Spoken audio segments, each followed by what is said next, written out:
ఇక్కడ మనం వారాహి అమ్మవారిని చూసుకుంటున్నాం. వారాహి అమ్మవారికి ఇరువైపులా కూడా నవదుర్గల ప్రతిష్టాపన అయితే ఉంది. ఈ మండపం మొత్తం కూడా మనం ఎంతో అందమైన నవదుర్గలు అమ్మవారి రూపాలు మనం చూస్తూ ఉన్నాం కదా. అమ్మవారు వారాహి అమ్మవారి విగ్రహాలు ఉండడం అనేది చాలా అరుదు. ఇప్పుడు ఈ పుణ్యక్షేత్రంలో వారాహి అమ్మవారు కూడా ఇక్కడ కొలువై పూజలు అందుకుంటున్నారు. వారాహి అమ్మవారితో పాటు నవదుర్గలు కూడా ఇక్కడ పూజలు అందుకుంటున్నారు. అమ్మవారి రూపాలను చూస్తే మాత్రం ఆ కళ, ఆ తేజస్సు ఉట్టిపడేలా ఇక్కడ విగ్రహాలు అయితే ఉట్టిపడుతున్నాయన్నమాట. ఆ విగ్రహాలను చూసినప్పుడు మనకి ఒక పాజిటివ్ వైబు, ఆ తేజస్సుకి మనకి మన మొహంలో అనుకోకుండా మనకి తెలియకుండానే ఒక చిరునవ్వు అన్నది మనకి ఉట్టిపడుతుంది.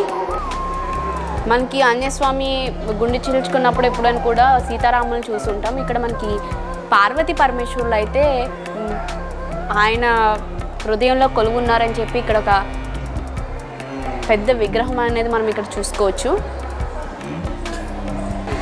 ఇప్పటి వరకు మనం నవదుర్గ ఆలయంలో ఉన్నాం. నవదుర్గ ఆలయానికి ఒకవైపేమో ఆంజనేయ స్వామి ఆయన హృదయంలో మనకి పార్వతీ పరమేశ్వరులు ఉన్నారు. ఇప్పుడు మనం ఇటువైపు ఒకవైపు చూసుకుంటే నందీశ్వర్ల వారి హృదయంలో సీతారాముల వారు అనేది ఇక్కడ ఉన్నట్టుగా ఇక్కడ ప్రతిష్ఠించారనమాట. ఇది చాలా విశేషంగా ఉంది. అందులోనూ నవదుర్గలు ఎంతో తేజస్సు ఉట్టిపడే మనకి ఆ తేజస్సు మొహంలో కళ ఉట్టిపడేలా ఇక్కడ విగ్రహాన్ని ప్రతిష్ఠించారు.